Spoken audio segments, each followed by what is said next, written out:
ಇದ್ರ ಬಗ್ಗೆ ಖಂಡನ ನಿರ್ಣಯ ಮಾಡಿದ್ದಾರೆ. ತಮಿಳುನಾಡಲ್ಲಿ DMK ಅವರು ಖಂಡನ ನಿರ್ಣಯ ಮಾಡಿದ್ದಾರೆ.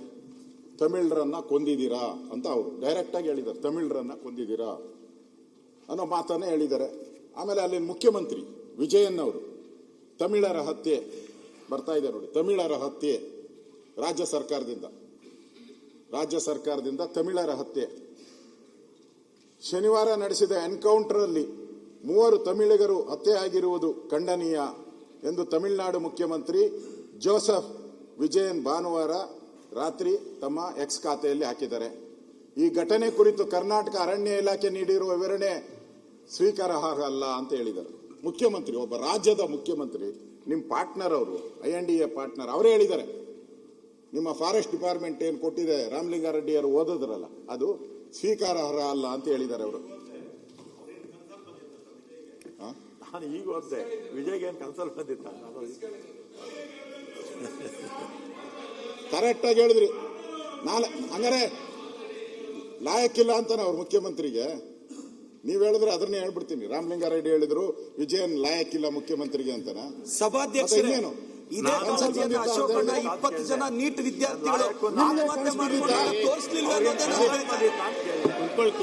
20 ಜನ ನೀಟ್ ವಿದ್ಯಾರ್ಥಿಗಳು ಕಾಂಗ್ರೆಸ್ ಮುಖ್ಯಮಂತ್ರಿ ಹೇಳ್ತಾರೆ ವಿಜಯನ್ ನಾಲಾಯಕ್ ಅಂತ. ಕಾಂಗ್ರೆಸ್ ಮುಖ್ಯಮಂತ್ರಿ ಹೇಳ್ತಾರೆ ವಿಜಯನ್ ನಾಲಾಯಕ್ ಅಂತ. ವಿದ್ಯಾರ್ಥಿಗಳು ಆತ್ಮಹತ್ಯೆ ಮಾಡ್ಕೊಂಡಾಗ ಕಾಳಜಿ ತೋರಿಸಲಿಲ್ಲ ಅಲ್ಲ ಅಶೋಕಣ್ಣ?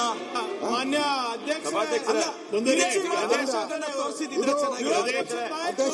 ನ್ಯಾಯಾಂಗ ತನಿಖೆ ಕಾಳಜಿ ತೋರಿಸಲಿಲ್ಲ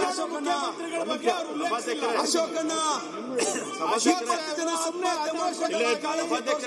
ಸಚಿವರು ಮಾತಾಡ್ತಾ ಇದ್ದಾರೆ, ದಯವಿಟ್ಟು ಇದೇ ಕಾಳಜಿ ಅಶೋಕಣ್ಣ ತೋರಿಸಲಿಲ್ಲ. ಹಾಕೊಂಡಿರೋದು ಸೇರಿ ಅವ್ರಿಗೇನು ಕನಸಲ್ಲಿ ಬಂದಿತ್ತ ಅಂತ ಕೇಳಿದೆ ಅಷ್ಟೇ. ನಾನು ಲಾಯಕ್ಕೂ ನಾಲಾಯಕ್ ಬಗ್ಗೆ ನಾನು ಮಾತಾಡಿದೆ. ಸರಿ ಕನಸಲ್ಲಿ ಬಂದಿತ್ತ ಅಂತ ಕೇಳಿದೆ. ಮಾನ್ಯ ಅಧ್ಯಕ್ಷೆ ಇದಕ್ಕೆ ಪ್ರಾಮಾಣಿಕವಾಗಿ ಅವ್ರಿಗೆ ನ್ಯಾಯ ಒದಗಿಸಬೇಕು ಅಂತ ಇದ್ದ, ರಾಜಕೀಯ ಮಾಡಬೇಕು ಅಂತ ಇದ್ದ. ನಿನ್ ಭಾಷಣದ ಮುಖಾಂತರ ನೀವು ಕೊಲೆ ಮಾಡಬೇಕಂತ ನ್ಯಾಯ ಒದಗಿಸಿ ಸರಿಯಾಗಿ ಪ್ರಶ್ನೆ ಕೇಳಿ. ಅವ್ರ ಕುಟುಂಬಕ್ಕೆ ನ್ಯಾಯ ಕೊಡಿಸಿ ಬದುಕಿಸಿ, ಆಯ್ತು ಅವ್ರಿಗೆ ಬದುಕಿಸಿ ನ್ಯಾಯ ಕೊಡಿಸಿದ್ರೆ ಅವರಿಗೆ ಆಯ್ತು. ಮಾನ್ಯ ಅಧ್ಯಕ್ಷೆ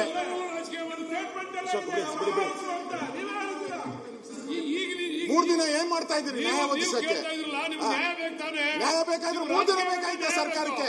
3 ದಿನ ತೀರ್ಮಾನ ಕೊಡ್ಬೇಕಾಯ್ತು. 3 ದಿನದ ಕೂಡ ಏನ್ ಕೊಟ್ಟಿಲ್ಲ ತೀರ್ಮಾನ. ಈಗ ಉತ್ತರ ಕೇಳಿ. ಮಾನ್ಯ ಅಧ್ಯಕ್ಷೆ